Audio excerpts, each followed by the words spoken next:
Hey, what's up, everybody? Doing that live stream Hey, with Strong Arm Flix, and we got Jeffrey Warfield here again. What's up, hey, everybody? nothing. How are you, man? Good, man. How's your weekend going? Good. Just went to a family reunion. Oh yeah, that's cool, man. Yep. Yeah, it's summer, man. I usually have one or two family reunions in the summertime, and everything with the whole uh, beer virus. You know what I mean? It's messed everything up, and this year we really didn't do all of that too much. Just kept it small, just a few people, things like that. Um, but man, I have to work this. I have to work this whole weekend, this weekend, which sucks. Mm. but I mean, it's extra money, so I ain't complaining. I ain't complaining there, man. Um, so have you seen any of the craziness on Twitter that's been going on? In regards to what? Because really, the craziness that I've seen really is the whole Masters of the Universe Revelation thing that's been going on. Yeah, yep, I heard a little bit about that stuff with Sean O'Connell, stuff with Oh yeah, that.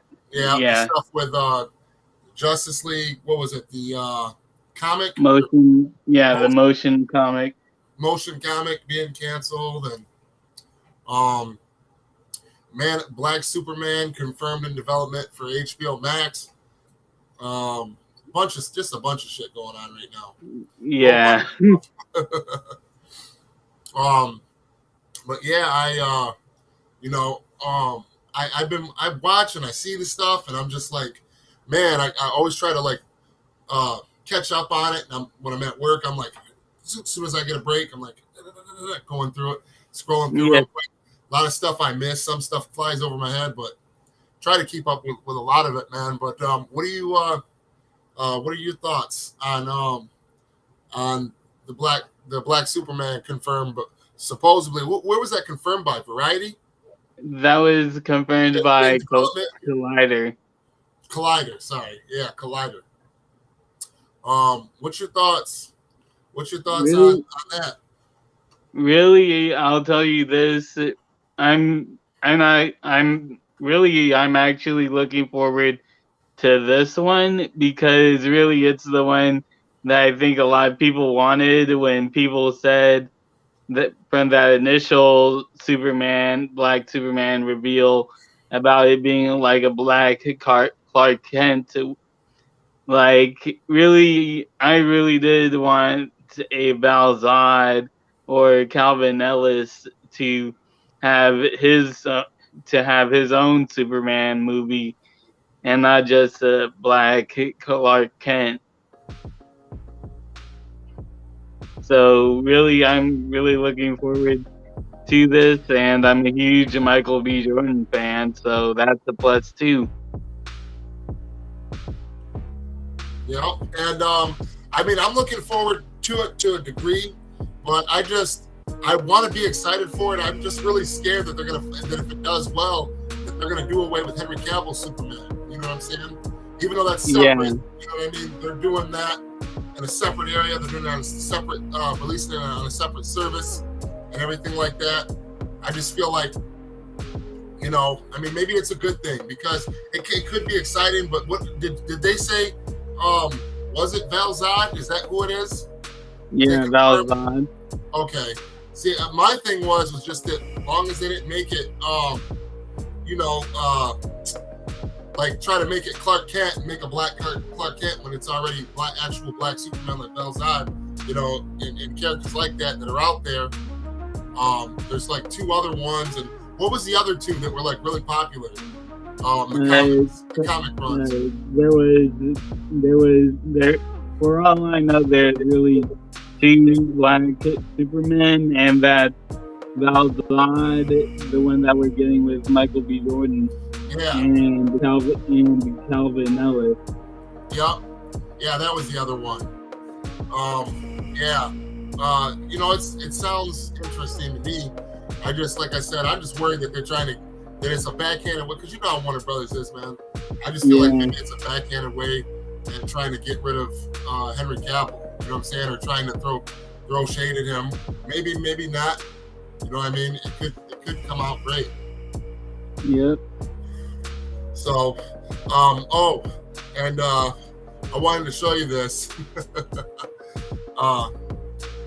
So there's these. You probably already seen them on Twitter, but there's this account on Twitter, right? And I recently started following them, and it's called the Snyder Cult has found me. Oh yeah. And they make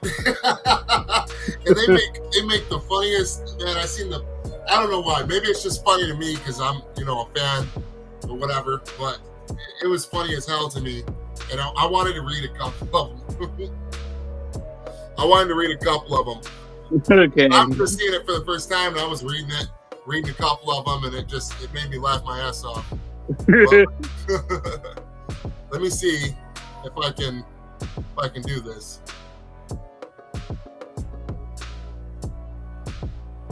Hold on. Let's see if we can do this.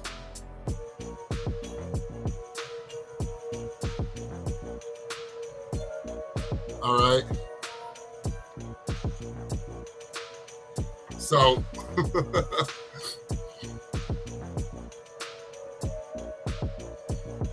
I'm gonna go to it. The Snyder Cult has found me bot.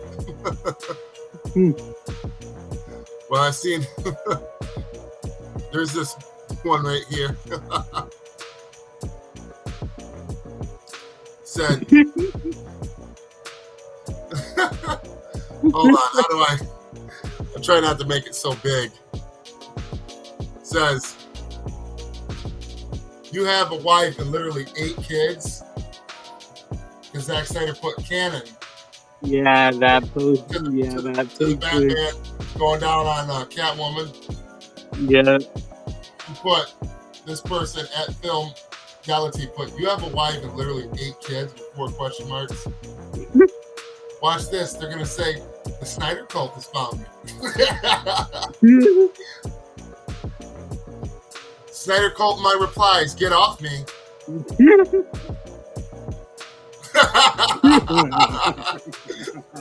Then the face. Look at his face though. He's like, see? Oh shit, that's funny. This one. Ryan at Ryan Film Lover. Don't be an asshole. Don't be like the Snyder fans. And then watch this. They're gonna say the Snyder Cult has found me. Apparently, the Snyder Bro playbook is to come into your mentions aggressively, but then play the victim before acting like they're taking the high road. It's so effing weird and pathetic. See? The face again. Oh, they're liquid gold, man. They make me laugh, man. Yeah. This one. Craig Mark at M.O.S. Resources. Snyder was barely involved in the first Wonder Woman and heavily involved in the second. Notice the massive drop in quality? Well, before I even continue, you have that ass backwards, Craig Mark at M.O.S. Resources. No, Snyder was heavily involved in the first one and not involved in the second one. He was involved in the second one by name only. Patty Jenkins and Jeff Johns handled the second Wonder Woman, flat out. But you need to fact check, man, before you start saying ignorant shit. That's the fucking massive drop in quality, buddy. But he said that, right? And then he screenshotted the Wonder Woman 1 and then the Wonder Woman 84, taking a dig. He's taking a dig. Look, this is what's funny. He's taking a jab at Wonder Woman 84, pointing out the obvious drop in quality. IMDb rated it a 5.4, whereas the first Wonder Woman, they rated a 7.4. The second Wonder Woman was rated at 60% on Rotten Tomatoes, which if I'm not mistaken, that's a slightly rotten score, ain't it? Yeah. And then the first one was rated 93% fresh on Rotten Tomatoes. And then Metacritic, 76% for the first Wonder Woman, 60% down to 60% for Metacritic on the second one. And he is right about one thing. There is a massive drop in quality. But I think that it's hilarious that he's got it out for Zack Snyder, but don't know what the he's talking about. So he takes a dig, brings his facts to the table, but he didn't fact check enough. Because the massive drop in quality wasn't because of Zack Snyder. It was because of Zack Snyder and his team was removed from the second one. And Patty Jenkins and Jeff Johns entirely handled the second one from Wonder Woman 84. Yeah. That's why. But yeah, he said Snyder was barely involved in the first Wonder Woman and heavily involved in the second. Notice the massive drop in quality. Yeah, okay. Watch this. They're going to say the Snyder Cult is found. Just Black 20 rather nasty brainwashed Snyder cultists. Nut jobs felt good. See? The face again. This shit's liquid gold, man. Yeah. Oh, man. This one. This guy. Mary Mammoth. At Mammoth Mary. I wonder if those folks would have the same enthusiasm for me pirating Zack Snyder's Justice League and Army of the Dead. I mean, you can do whatever you want, I guess. Yeah. Watch this. They're going to say, the Snyder Cult has found me. And here comes the QT folks proving my point. See?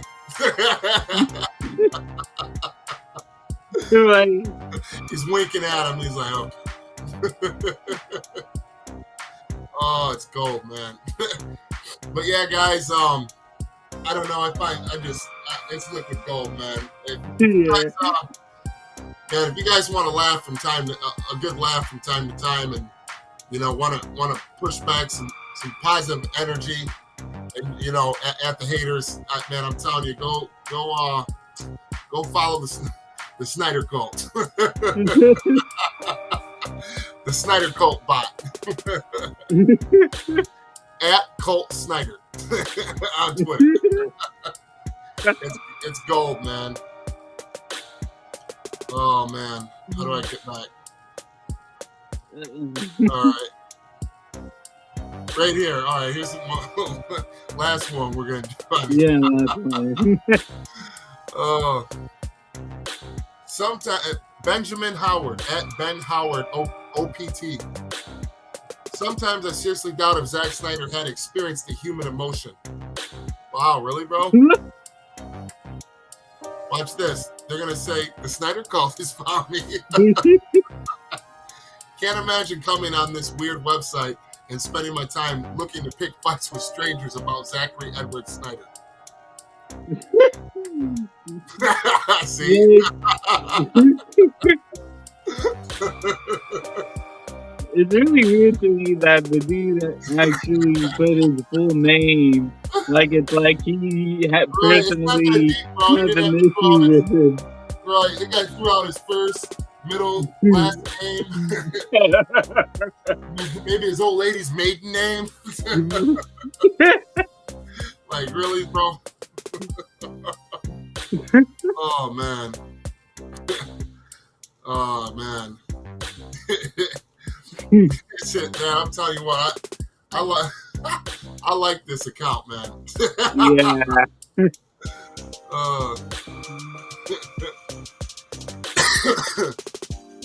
Man. Where's the other one, man?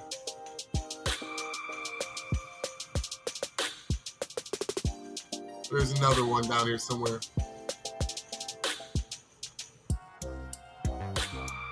Right here. This article gets right into the heart of a major issue I have with the Snyder versus Whedon debate, that Whedon managed to tell a better story than Snyder, who was the original auteur of the film. I feel like in a year or two, people are going to see it too. The story problem at the heart of the Snyder Cut. Yeah, this is the honest fanboy at the honest fanboy. Yeah, you're full of shit, fanboy, but okay. Watch this. They're going to say, the Snyder Cult is founded. Oh, the Snyder Cult is super fan.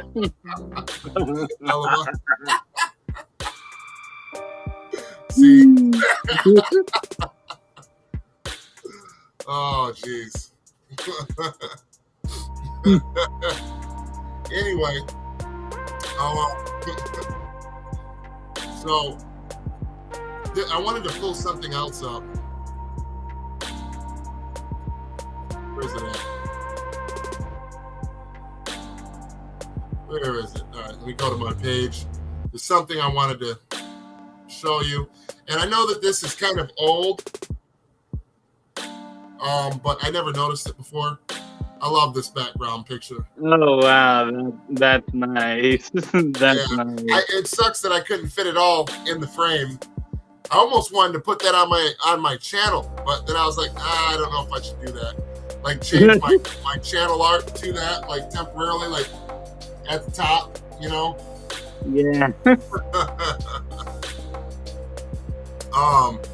But where is it at? Where is it at? Just seen it not that long ago. You know what? Well, maybe it's on the notifications.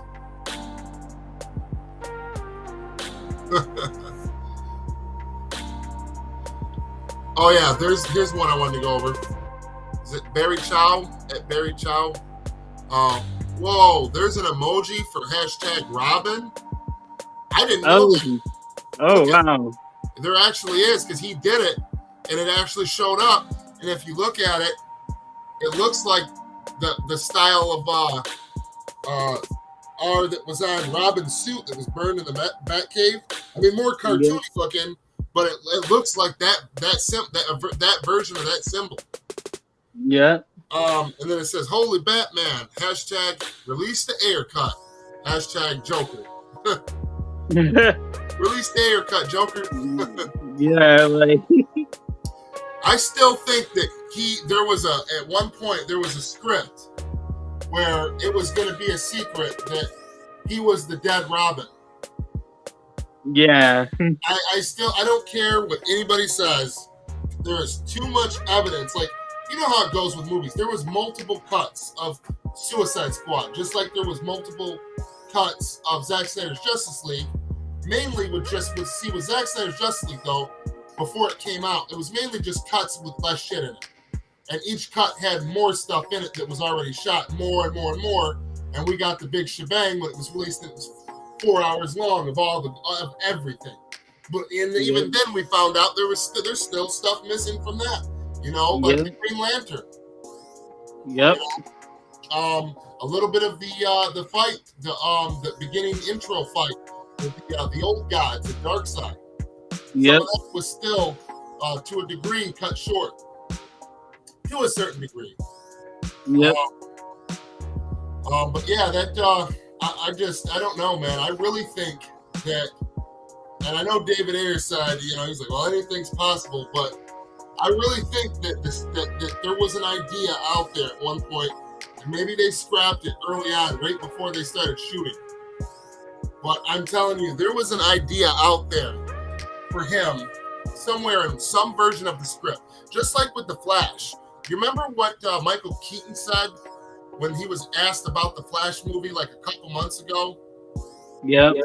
He said that there was multiple scripts for the Flash, right? And then he'd have to go over it and see which one they were even going with now at this point, because it was just script after script after script with changes and edits and, you know, removing Cyborg from it and, you know, possibly removing or reducing Ben Affleck Batman's role in the movie. Other things too. So that just makes you wonder, like early on, was there a script where this version of the Joker, it was going to be a secret, but it was penned in there to where he was secretly the dead Robin.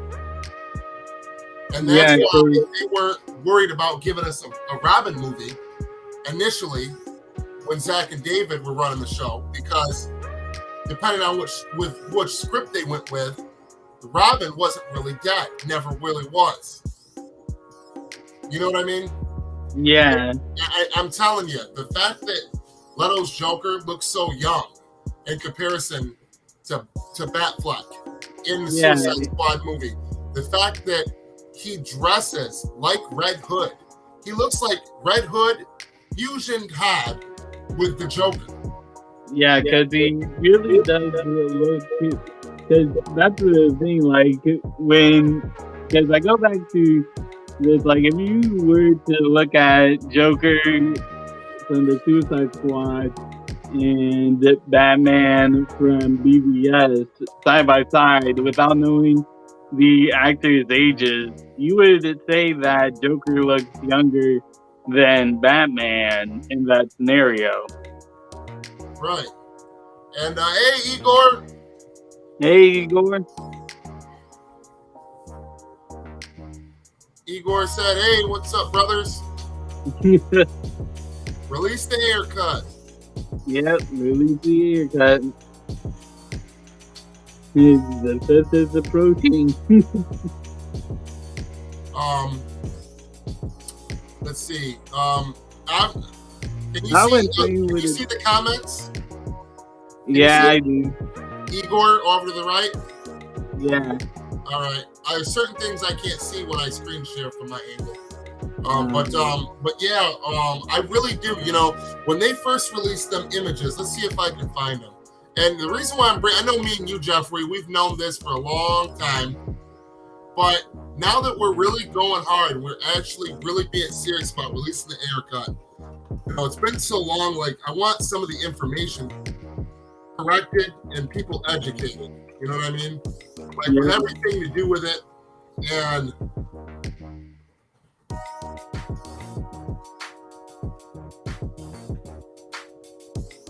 when they gave us Jared Leto's Joker's first look, okay, I want to go as far back as to this. Yeah.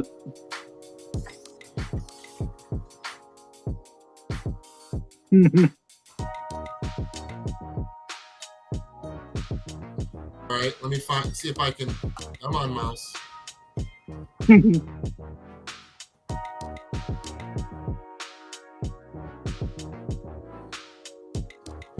You look right here. There it is. Boom.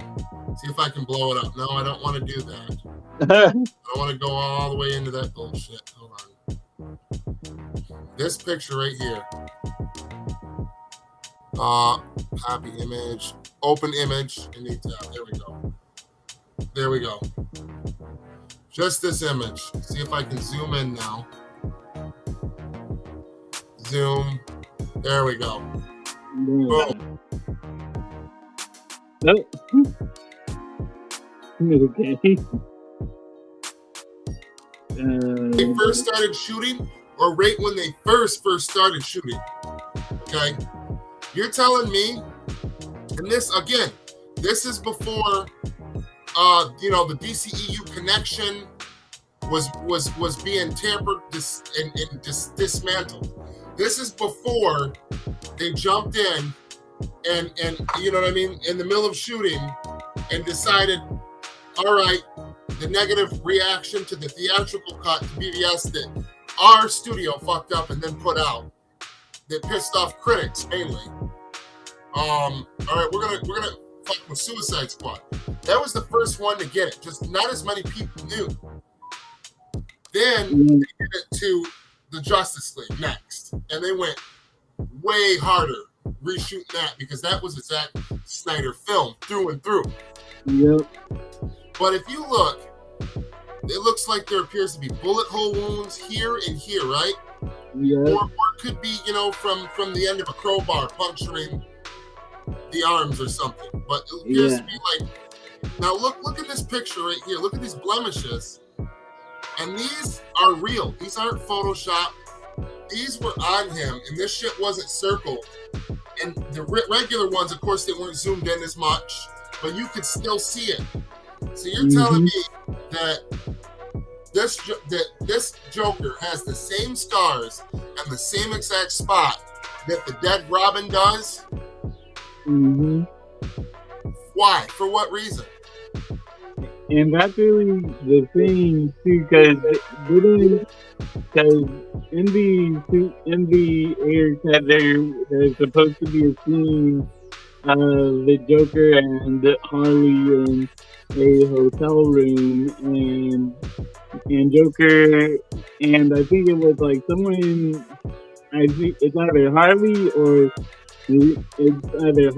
or Joker who starts off the question of like Joker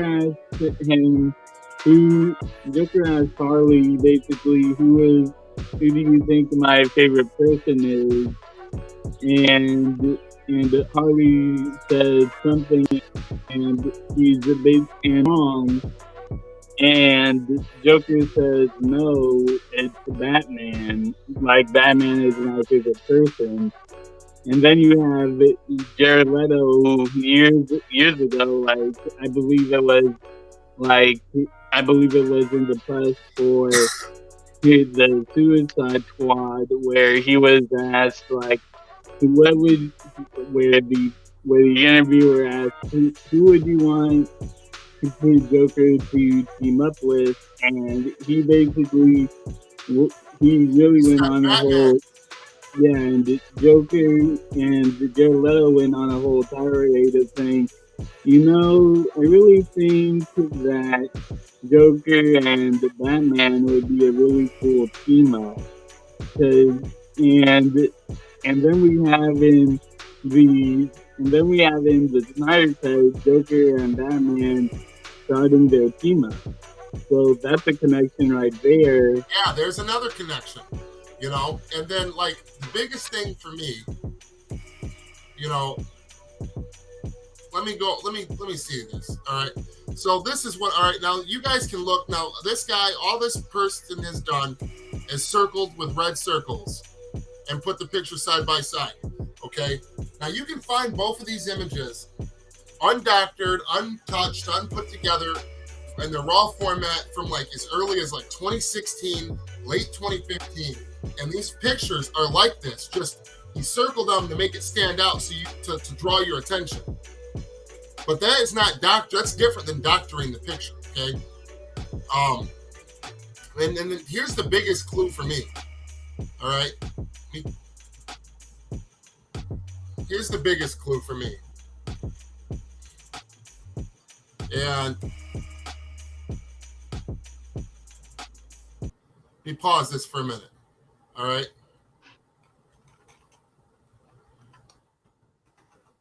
Okay. I know we've went over this before.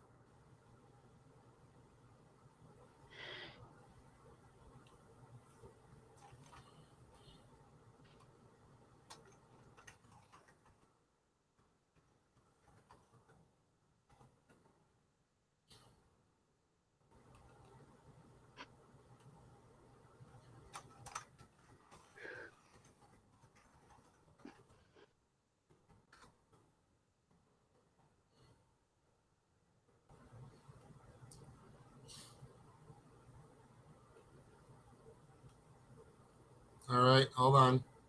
We go to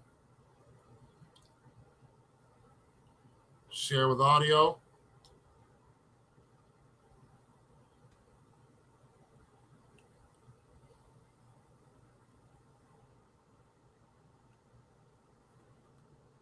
I did everything you said. I helped you. Right here. I did everything you said. I helped you. You helped me by erasing my mind what faded memories I had. Oh. You left me in a black hole of rage and confusion. that the medicine you practice? Is that the medicine you practice, Dr. Quinzel? Yeah, because that is in the extended cut. Yeah, let me hold on. There. That is in the extended cut to this Suicide Squad. Yep. Okay. And that's really a kind of new random detail you would put in, because before it would, because if you were to always go into the Joker lore and Joker and Harley lore, it's just they meet up and Harley is crazy for Joker, and it's just the end of that. But the fact that they actually went into detail on what Harley did to Joker is really interesting.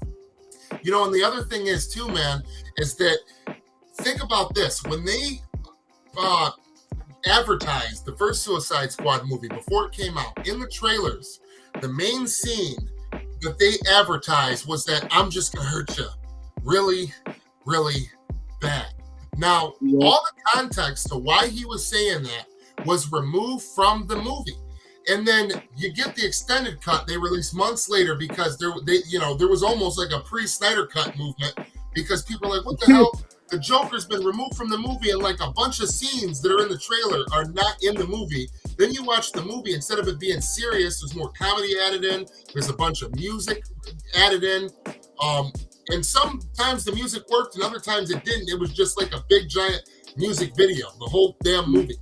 But you know, the main thing is like, what were they trying to get? What was David Ayer trying to get through to us with that scene? Why was that such a selling pitch in the early trailers of the movie? I'm just going to hurt you really bad. Well, he's saying in the extended cut where they added that scene in that you don't see till, you know, whatever, it plays out and it just plays a little longer. They don't just cut it, you know. And he says, that basically he's going to hurt her really bad because she helped him. According to her, she thinks she helped him. But what she did was she strapped him down. She basically fried his mind and purposely tried to erase his memory of who he was, who he really was. And now he don't know who he is. He don't remember. So you combine that with the early photos of the BVS Robin suit with his damage on it. And then you combine that with the first picture they released of Jared Leto's Joker with the scars on the shoulders. What is the picture that they're painting here? Right. I mean, it's not that hard to put together that even if David Ayer, even in his Ayer Cut, maybe he decided not to run with that. But at one point, I know that was the plan.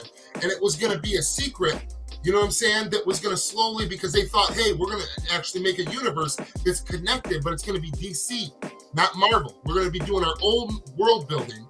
But then after BBS, they just put the axe on that shit. And they started his early Suicide Squad, and he probably knew right then and there that, okay, they're going to remove all connective tissue. They're going to remove anything that needs to be explained down the line, because they know that if they do a story and then they don't finish the story and there's never no more and it doesn't make sense and there's no logical ending to it, it's going to piss people off. It's going to make people demand to see more. And they didn't want that. They wanted to just isolate it and move on into a different direction. And they started by reshooting the whole freaking film.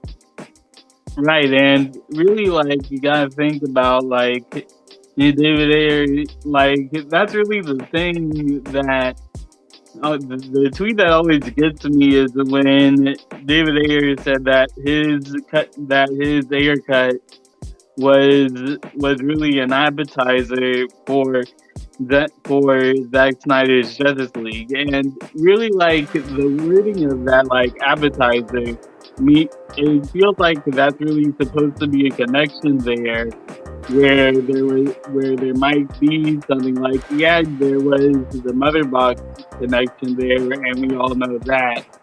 But the fact that there's also the Joker, and we're supposed to be getting a lot of Joker in there and a lot of Batman in there that was cut. I think those Batman and Joker scenes were kind of hints toward like a deeper connection to Joker and Batman that we didn't get to see. I know. And that's another thing that should be a major talking point August 5th when we do this Ayer Cut is more Ben Affleck Batman. Okay? Flat out. More Ben Affleck Bruce Wayne, more Ben Affleck Batman. Flat out in the Ayer Cut. That should be a huge selling point. More in Batman. Okay? Yep. More Joker. A shit ton more Joker. A shit ton more Harley Quinn.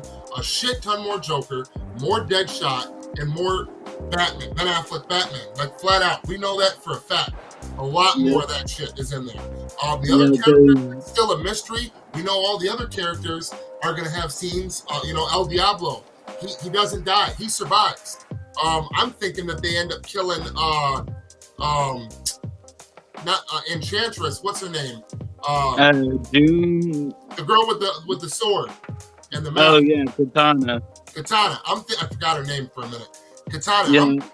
Katana is the one that bites the dust because they have to put her down because Enchantress just completely brings the darkness out on her, and there's no in between them fighting Enchantress, them fighting Katana, they're fighting Joker. Dude, if there's a Steppenwolf too, it's like, how in the hell did you guys stop these people? Yeah, because that's really the thing. That's out of control. You need like 3 of the Justice League members like together, like just for that one setup. Yeah, because like for me, when I hear Steppenwolf being in it, like I'm looking at the entire Suicide Squad lineup, and really I'm like, the only one that I could possibly see holding his own against Steppenwolf is El Diablo with his full-on demon form that I'm calling, where he goes into that full fire demon, where he's facing the Enchantress's brother. Like, I really could only see El Diablo going head up with. Like, can you actually imagine that? Like, El Diablo going head up with Steppenwolf and living to tell the tale. Like, that sounds insane. Yeah. And, Igor, man, he said, hey, release the Ayer Cut.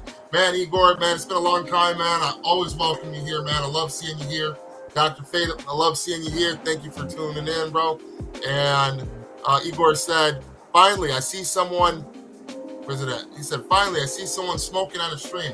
I was wondering how everyone went through long streams without smoke breaks. I had to take the phone outside to smoke and then follow back to go to the TV. Now, I'm one of them guys too, man. But I'm just the hell with it. I'm smoking here. And I want to, Dr. Fate, he said, goddamn, T-Flame.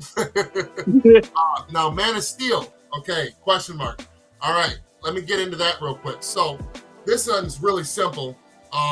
But so this is what I want to go into. So basically, I was going to make a dedicated video to this, but I figured I'd just mention it in a live stream because I've already seen people talking about it, and I don't want to be counterproductive. It takes a lot of time for me to edit with my schedule. And if it's not nothing that's groundbreaking, sometimes I just got to make that call. But no, basically, so the writer, what's his name? David something Goyer. Yeah. To Man of Steel, the movie with Henry Cavill, was on the set, sitting around with some, in the middle of filming Man of Steel, and one of the executives told him that he couldn't blow up either Clark Kent's or Zod's Clark Kent's spaceship. He told David Goyer, I believe that's his name. If I'm botching it, I'm sorry. He told the writer, he said, well, you can't do that. If you do that, how's he going to get back to Krypton? Dude. Just think about that for a minute. Just think about that for a minute. I was thinking it, and then and this is in an interview with the writer, right? He says this. You can look it up online and read more if you want to. And he said there was a long pause. I bet there was. Everybody was probably trying to contain themselves. He said there was a moment of silence in the room. And he said he looked over at this WB executive and he told him, Krypton blew up. You watched? I just showed you 30 minutes of it. like for real, I really do like when I read that.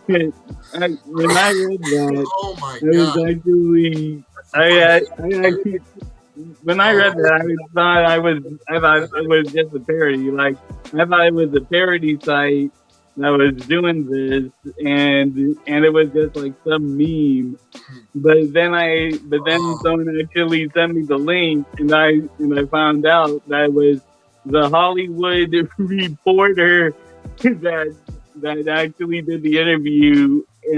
And I was like, yeah, and like, wow, my 5-year-old self can run DC better than WB.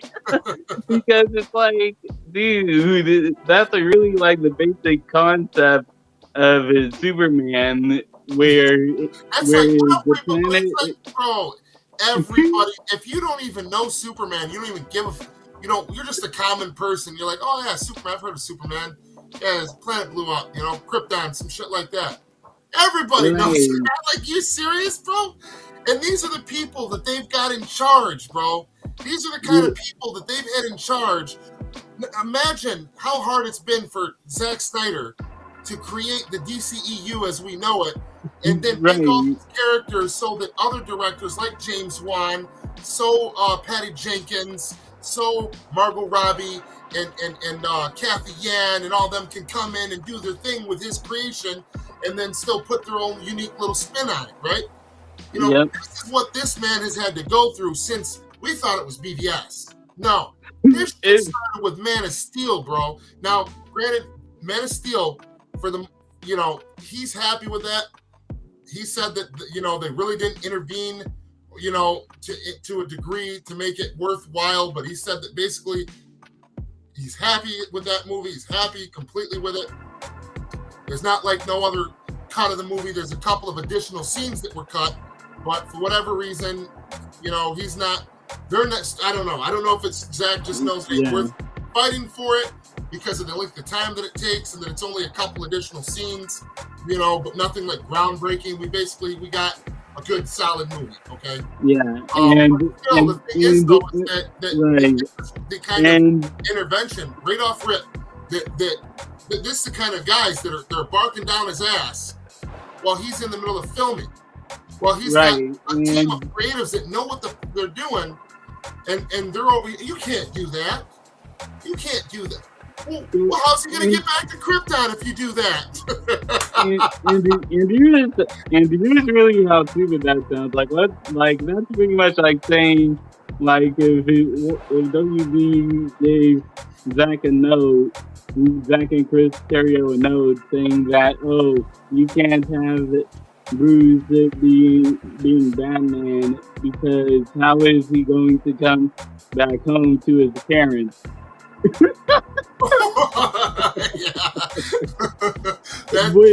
I wouldn't do. I'm waiting to hear in BVS.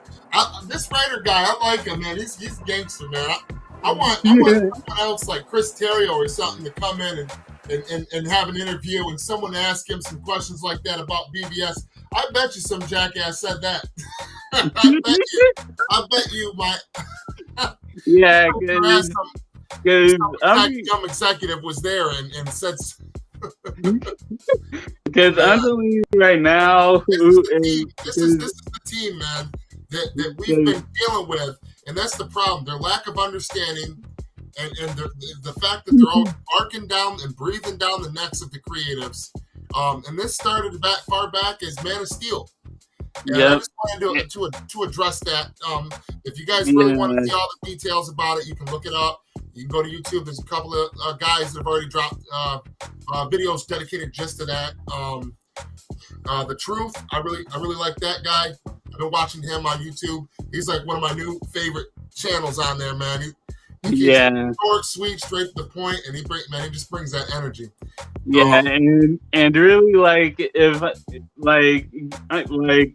they're lucky. The executive is lucky that I wasn't David O. Sequoia, because if I got that note and he said that to my face, I'll be honest, I would have slapped that executive just as Debbie was to say that. All right, let's jump in here. Dr. Fate's been dropping comment after comment. All right, let's get into some of the comments again. One of them real quick. I seen this earlier. Dr. Fate said, I watched The Little Things because Jeff said that it's a little taste of Ayer Cut Joker. Yep, it really does look like the Joker that we should have got from the trailers. I mean, it really does feel like that kind of Joker. Ayer had me so excited for his film. I love the end of Watch and Fury, along with New 52 Suicide Squad.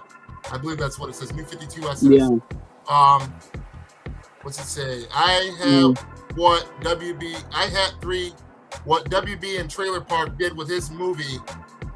Hashtag release the Ayer Cut. Yeah, what WB and the Trailer Park did with his movie was just out of control. It was fucking terrible. That was like the most desperate last minute ditch of an effort to try to like what they considered at the time course correcting. That was the most sloppy, crazy. That I think that they actually put more effort into making Justice League make sense than they did the theatrical cut of Suicide Squad. Justice League was terrible, but the editing and the shit they did to Suicide Squad, it's amazing it came out as good as it was, and it's still and that's the Meddling to like a crazy way to watch it. Right, and have you seen on Twitter people actually taking screenshots of Netflix UK with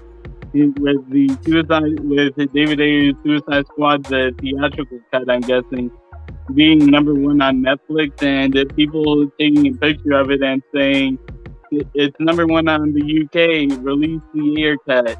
Like, that's really the thing about it.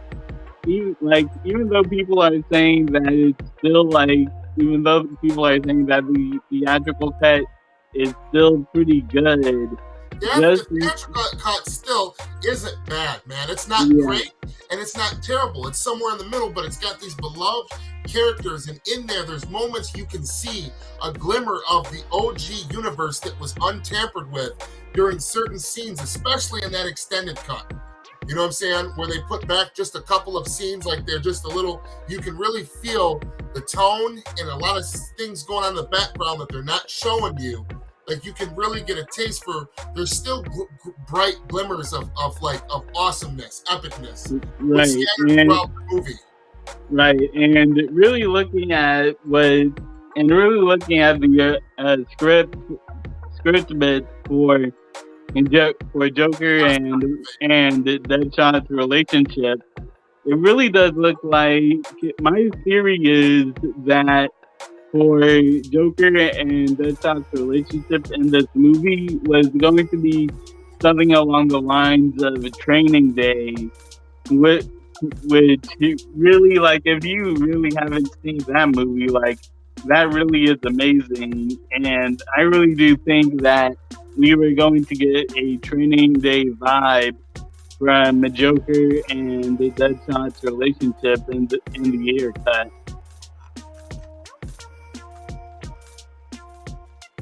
Okay, I'm just adding one thing on here.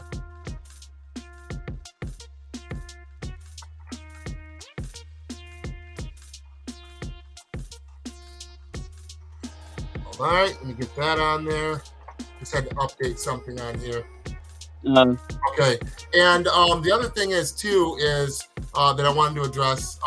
Dr. Fate said, I heard Steppenwolf just came through the portal and started his own journey. It was by the end of the movie, and Steppenwolf just does his own thing. No, that's not true.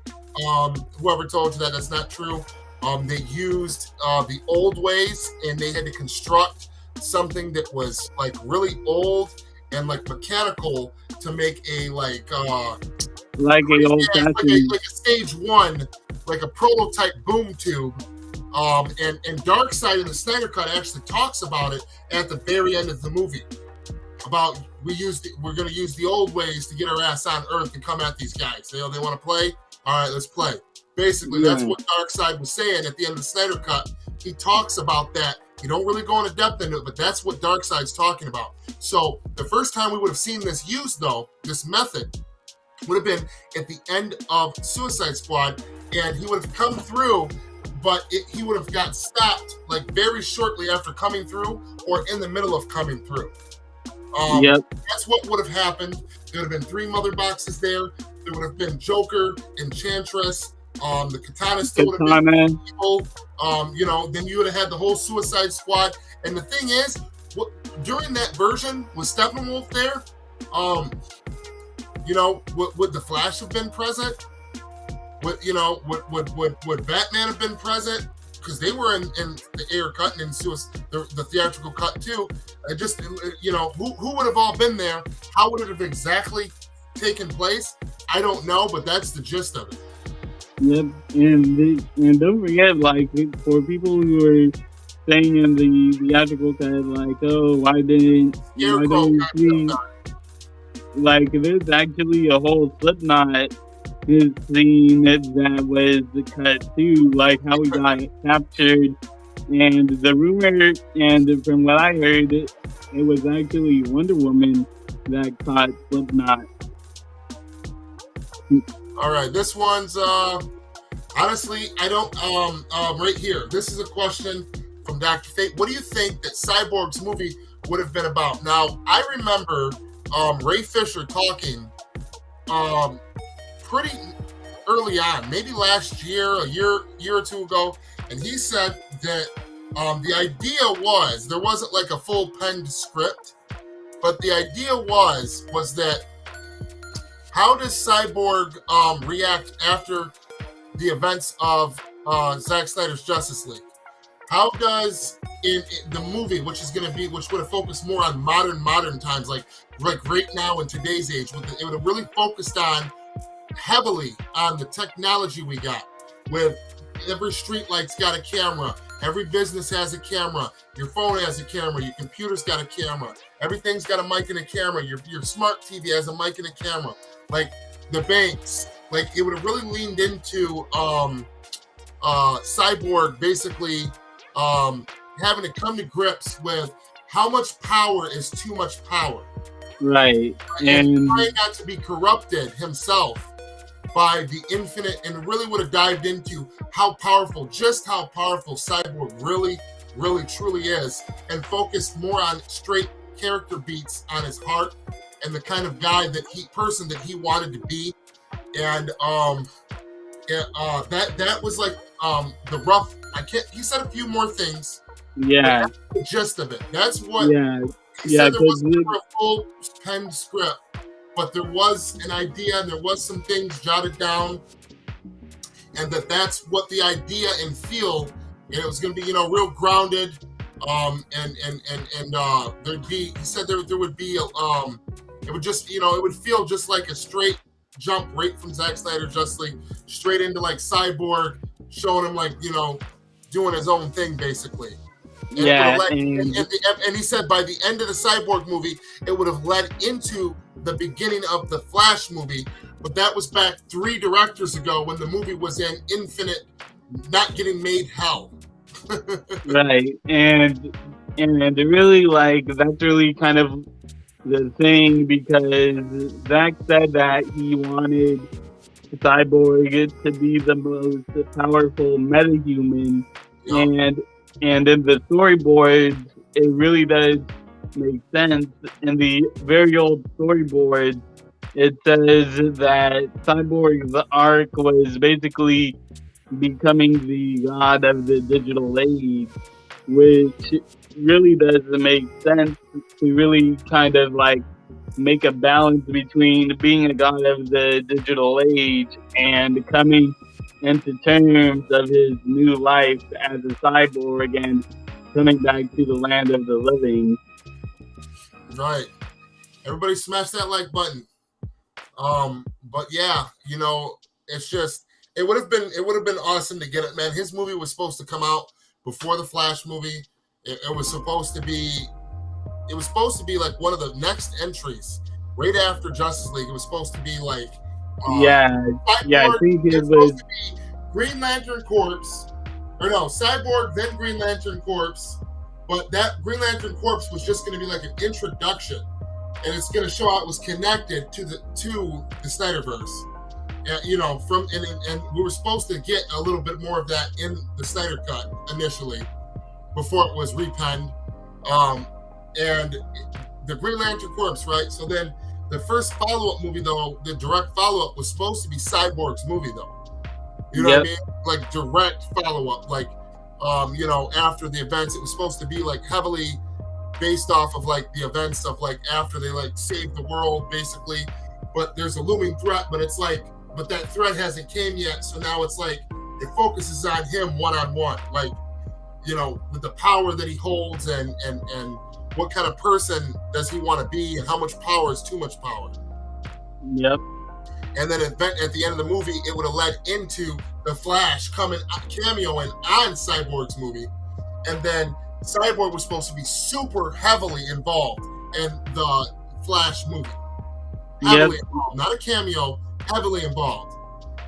Yep, and that's really the thing with all of the Flash scripts and directors changes. Cyborg was always meant to be there until very, very recently when Ray Fisher started to speak out. Yep, and Igor said Gunn's film is going to be a step back again, taking CBMs back to being based on funny books. And, you know, based on what I've seen from the trailer, I'm not hating on James Gunn. I hope the movie's good. Right now. The movie, it's already just, it's cringeworthy. It's like the reason why Suicide Squad, the first one, was so cringy and edited and like forced humor was because they literally wanted James Gunn to do that movie. They were trying to copy Guardians of the Galaxy. So what's the next thing they did? Oh, we actually can talk the director of that movie into coming over and handling this property for us. Awesome. Cool. So now he's doing the sequel and then kicked David to the curb. And now, you know what I'm saying? We're fighting to see the original vision for it. And, you know, he dumbed down, it's just like some of the characters, like because Steve Lame, I don't know if you actually saw this clip actually that came out where it has the detachable kids, where it has this hero called the detachable kid, and what happens is he detaches his arms, and the scene is just so bad. So basically, the detachable kid detaches his arms, and there's this big dramatic music of the arms coming at the soldiers, and then the dramatic music stops, and it's like the arms are just clapping one of the soldiers pathetically. And it's supposed to be a joke, but it really doesn't land at all. Yeah, a lot of them don't land. You know, and like King Shark, just like the way that there's they made him a retard, really?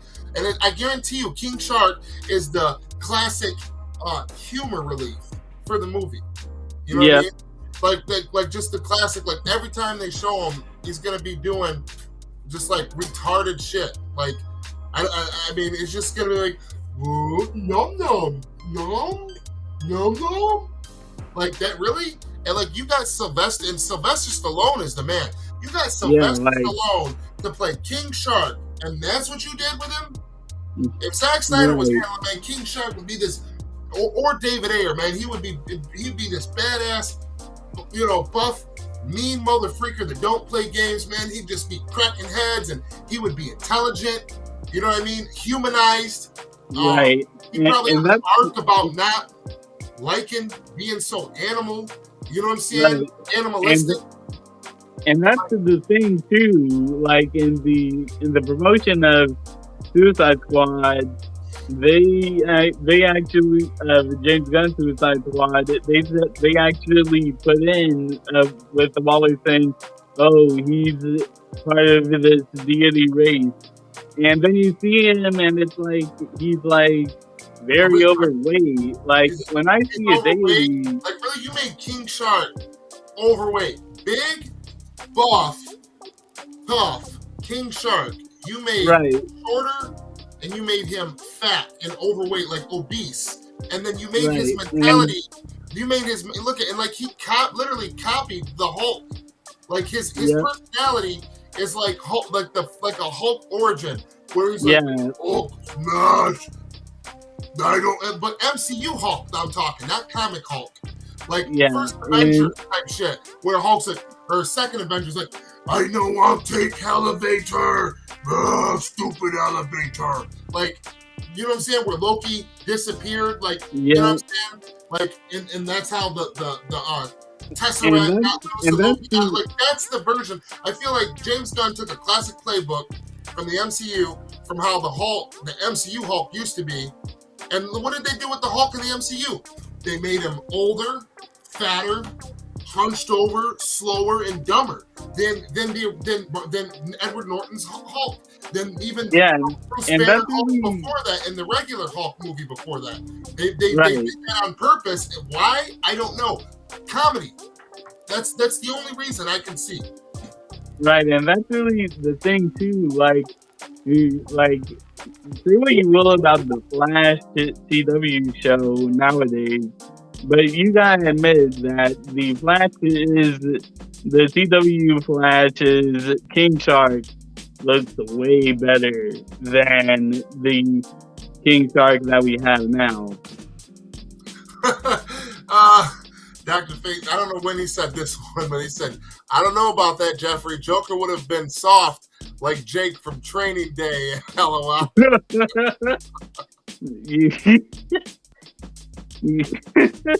Oh, man.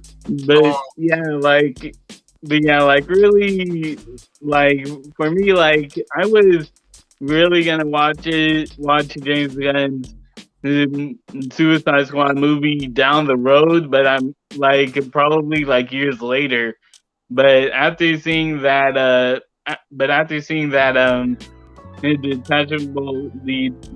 detachable kid clip, I'm not watching it at all. Oh, dude. That's just, like, I'm not wasting my money or time on that. And another thing is, too, is that Margot Robbie just admitted that Harley Quinn's continuity again is going to be completely reset. Again. Yep, and she said that she doesn't even know when there'll be Harley Quinn again. Yeah, and now, is it a coincidence? Now her herself, she wants a damn break from the character. Because like every time she's playing Harley Quinn, it's one thing when you're playing the same fucked up character. Like Harley and Joker are just crazy upstairs. And to be an actor and have to get yourself into the mental state that you need to be to do a good job and convince the audience that you're this person, it puts them actors through living hell. So it's one thing to play one fucked up character again and again. But it's another thing when every time you play the character, you're playing a different fucked up version. So like this one's fucked up in a different way than this one, and this one's screwed up in a different way than this one, and then so forth. Because we got Ayer Cut continuity fucked up Harley. We got Theatrical Cut Suicide Squad screwed up Harley. We've got Birds of Prey complete continuity different, screwed up Harley. Then we've got the Suicide Squad, completely different again from all of them before. Different continuity that we have yet to see, screwed up Harley. Like, and it's ridiculous, man. And that's probably why the broad, after she gets a fat check from this movie, That's probably why she said. And then she even stated, as far as I know, there's no continuity with Harley Quinn in any DC movie. Yeah. She literally said that, and then right after that said that she needs a break from playing her for a while. It gets exhausting. Yeah, and that's really the thing. Like, how do you go? Really, I actually remember this from the David Ayer days when we got the David Ayer's Suicide Squad, and Margot said that, oh, I actually love playing the character. But then, like, years later, now it's like, man, I need a break from playing Harley. There's just too many different versions of Harley that they're doing. And it's just really, like, it's really off-putting when you think about it like that. Like, how do you go from, man, I love this character so much, I'm going to keep on being this character. Then 2 movies later, it's, man, I need a break. Yeah, you know, I don't blame her, but it's just a damn shame because, you know, that's why I'm saying. And the one thing that's proving to be really difficult is getting the Harley Quinn fans, to get down with the movement, to at least ride for one go around at least. And a lot of them, they just, I don't know, like they've got some kind of vendetta because a lot of them, some of them are SJWs, and they really still remember that propaganda that was being pushed way back with the negative backlash against David Ayer and Zack Snyder when it was cool just to hate on them for no reason. And they're saying, oh, well, David Ayer sexualized Harley Quinn and he's a terrible, blah, blah, blah, all this shit. And it's like, no, man. Her character's always been like that. Have you ever seen the animated series or picked up a comic in your life? Like, he made a comic accurate. If you, and you know, and it takes me back to like what Zach said about the Snyder Punch, Sucker Punch. He said, "Why did you do that to the girls?" I didn't do that. You did. You did. and I really do. And I really do think that the world still isn't ready for that conversation, even in the super woke culture that we're living in. If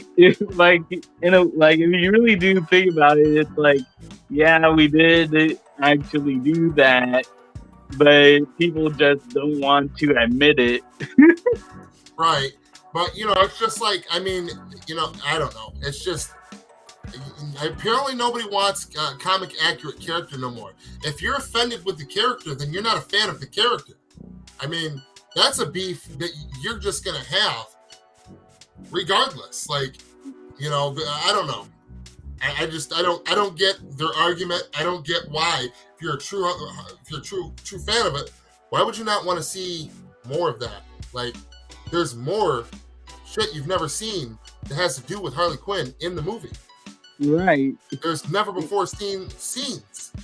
And scenes that were reshot that are going to be different too. Essentially, it's not as drastic a difference, but it's definitely a whole different movie. And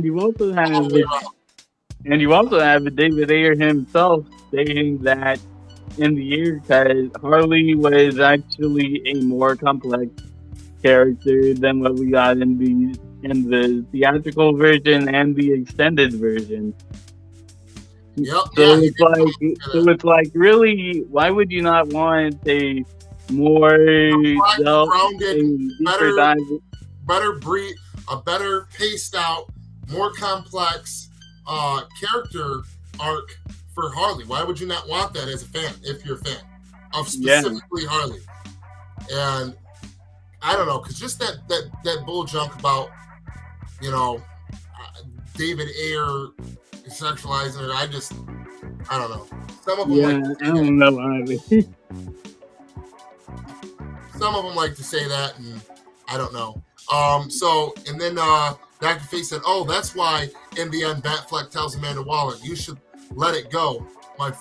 You should let it go. My friends and I will do it for you."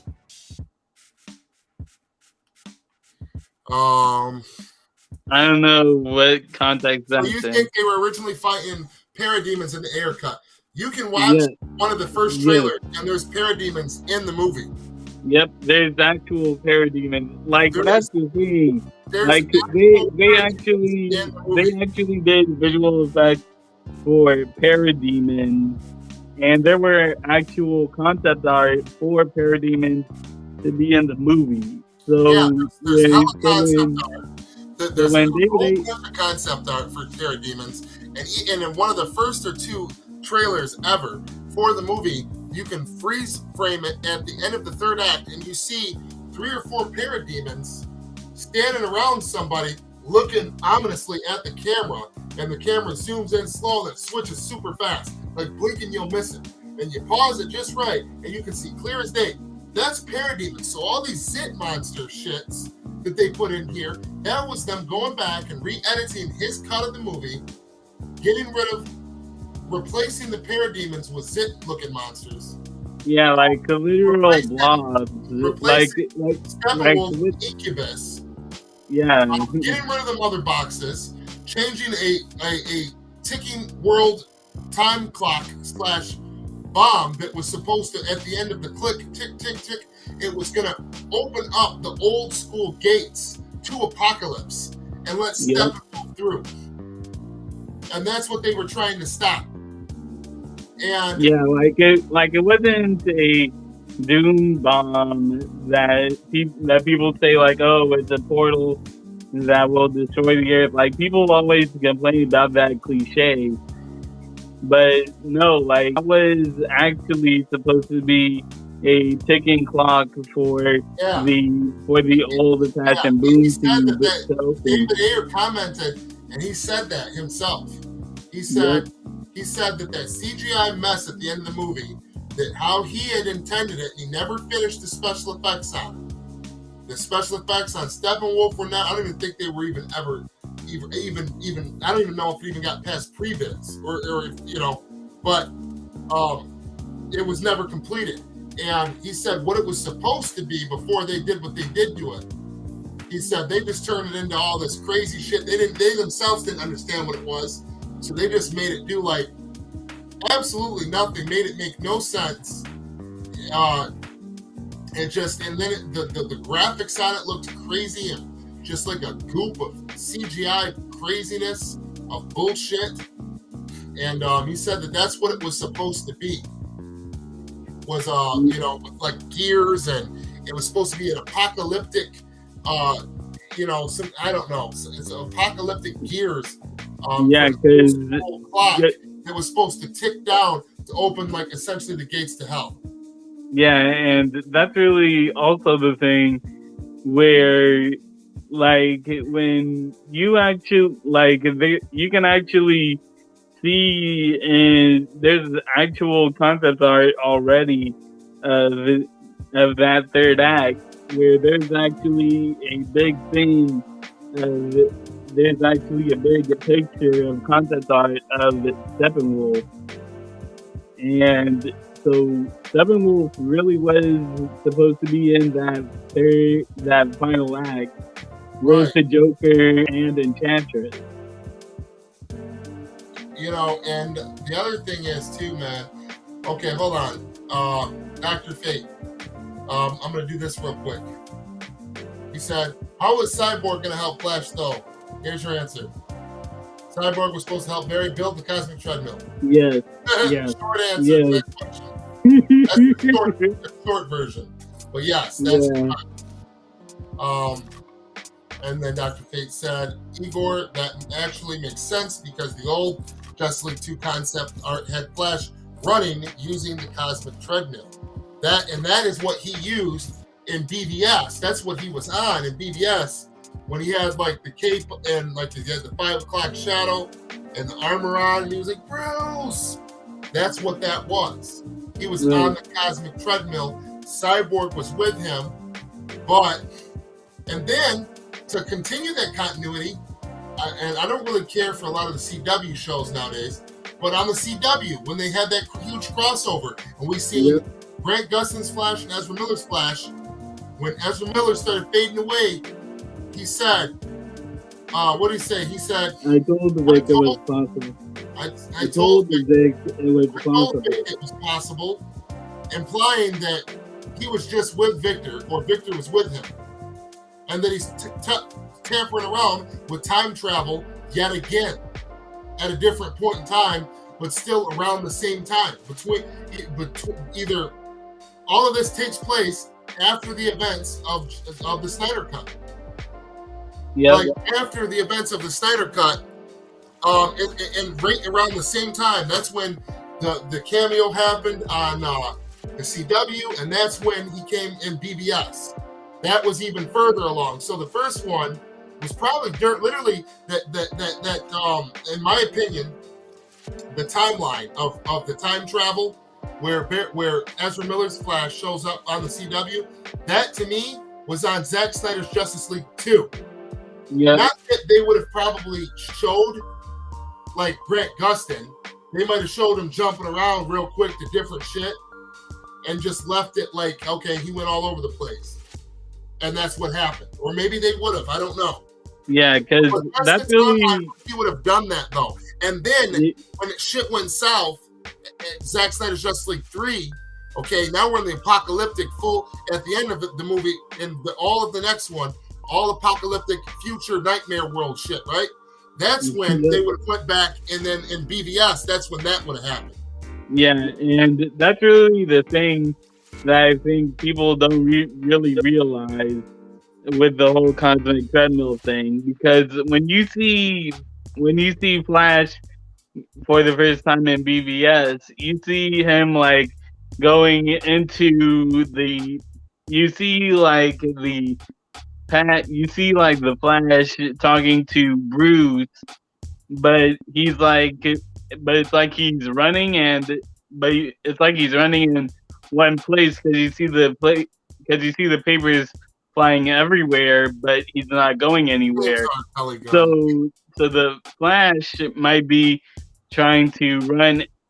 So the Flash might be running in the cosmic treadmill, trying to keep up with the speed while giving Bruce the message that Lois is the key.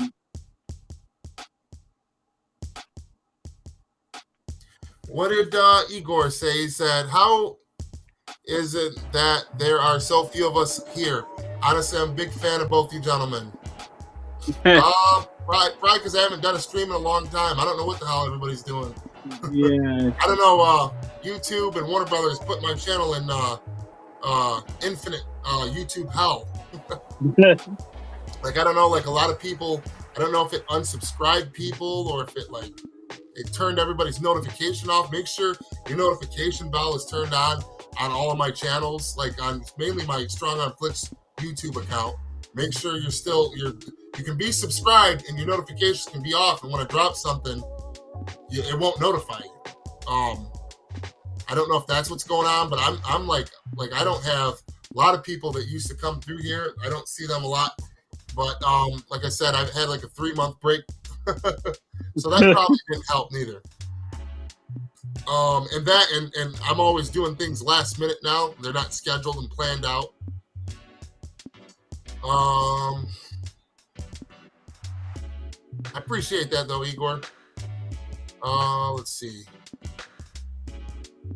There was a placeholder for Gotham City Sirens by David Ayer on the DC film slate. Yeah, like David Ayer did want to do Gotham City Sirens, and I think he actually posted a tweet about that in 2016 with the Gotham City Sirens, Harley Quinn, Catwoman, and Poison Ivy. He actually posted a picture of those three together, saying hashtag Sirens Forever. And really, like, there was also supposed to be a Joker Harley Quinn movie that I wanted to do, and really, like, a whole bunch of other stuff that I wanted to do outside of the Suicide Squad. Yep. Snyder Cut Fighter Z. Lord Koj is live. Yeah, I would like to get on the stream. I would like to get Will Rollins on here. I would like to get Koj on here. Why is this doing that? Stop.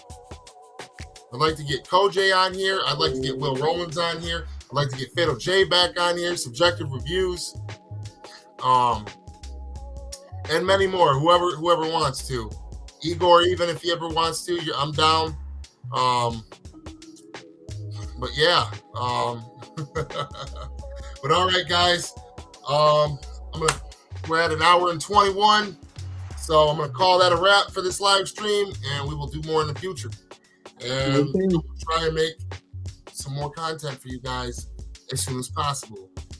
Thank you for showing up. Love each and every one of you. Comment, hit the like button, feed that algorithm, help your boy out, man. The algorithm's very hungry and it's petty. But anyway, Dr. Fade, Igor, thank you guys for showing up. Igor said, I unsubscribed from several channels in the last few weeks. Not yours. I appreciate that. And honestly, a lot of it is that a lot of channels during the hype and the height of the Zack Snyder Cut being released finally, 1,000,001 channels came out of the woodwork and just started covering content of ours that they've never were interested in or covered ever before. And there was just an infinite amount of channels. So when you're a smaller channel and you've got, all of a sudden you went from having 20 guys that would do content even similar to yours, even kind of, to now you've got 1,000 to 2,000 channels just dropping shit at all times of the day. People are subscribed all over the place, but I appreciate the ones that stuck it out.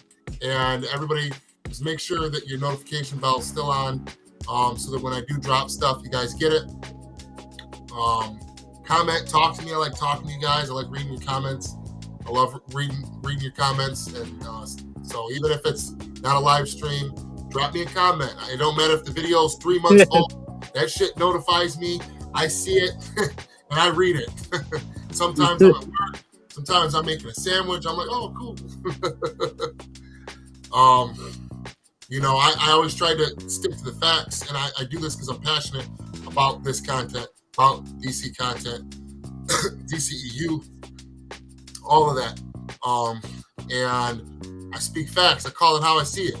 And, this one channel right here where, we're small, but, I want people here that they want to be here, man. I don't want no one to be here if they don't want to be here. I enjoy your guys' time, but, if I got to lose 100, 200 subs, because they don't want to be here, it's like, what can you do? I want to make new friends, meet people, and keep doing this for everybody.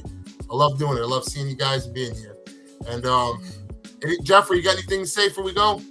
Really, I guess, yeah, since I got this thing going on, like, hey, for those of you who don't know what's going on Twitter, I guess, really, for those who are actually subscribed to me, I guess, I've been gone for a long time, but now I'm actually trying to work on something big to really get the restore the Snyder ball rolling, called Justice League Pandora's Box, which is really kind of like what the motion comic is going to be like, but instead because it's like, I'm afraid that with the motion comic method, it might not work because of the whole copyright issues that will come from it. What I'm doing right now is actually making a script with the combination of the old storyboard with some of the new stuff that we learned from the Snyderverse and what Zach has told us with a few update changes that he's doing, and what I'm going to be doing with that script is actually do a Rakugo Japanese solo performance with the script that I'm making, and I think you guys are really going to love it. And the reason why I'm doing that is because then I won't be able to get any. I won't be able to be copyrighted because one, I'm not using any music. I'm not using any art or anything like that. It's just kind of like me in a picture, me and my camera acting out the scenes as everyone, and I think it's really cool, and I think it's something that is really, and I think you guys are really gonna like it. Okay. So get ready for that. Jeffrey. Right on, brother. Dr. Fate T-Flame, do you think WB is watching you? Sometimes. Sometimes. Yes. I really do. Do. Because there was a couple of videos, man, where I stopped dropping. I started doing streams for a while and covering like every time I would drop content and I'd put like a picture from like BVS or like or I'd show like a trailer for something that I'm talking about. WB would come in and the movie would be 10 years old, 8 years old. There's no sound, just the video motion picture shit running in the background so people can watch that. And I'm talking over it and talking to the audience, answering comments. I'm getting strikes left and right on my channel to the point where I couldn't get no views. Every time I'd upload it and wait when it would come, I'd schedule it for 2 days from now. When it was time to drop, it would never drop. And it would say that it was, that I had to delete this section, then this section. Then some of them, they just took them all the way down to where I couldn't even fix it and upload it. And then when I did, it was like by the time then, it damaged the algorithm. It told YouTube not to promote it because there's a flag on it. And it just really did a number on my channel. Like sometimes stating straight facts and keeping it real and calling people out on their bullshit. And especially when you're going at a large company like WB, man, they don't like that shit, man. They get real mad. They'll retaliate in whatever way that they can. And Igor said, good night, brothers. Good night, Jeffrey. Good night, T. Good night, Dr. Fate. And Dr. Fate said, T-Flame, do you remember on Tyler's stream when Jeffrey was going to say the truth about MCU copying BBS and his mic suddenly started spazzing out? LOL. Oh, man, that was a... Yeah, they weren't ready. Yeah, I remember that. I'm telling you. The computer wasn't ready. The computer got hacked. I'm telling you. I'm telling you. They weren't ready. All right, folks. Peace. Peace. Thanks for joining. Thanks for watching.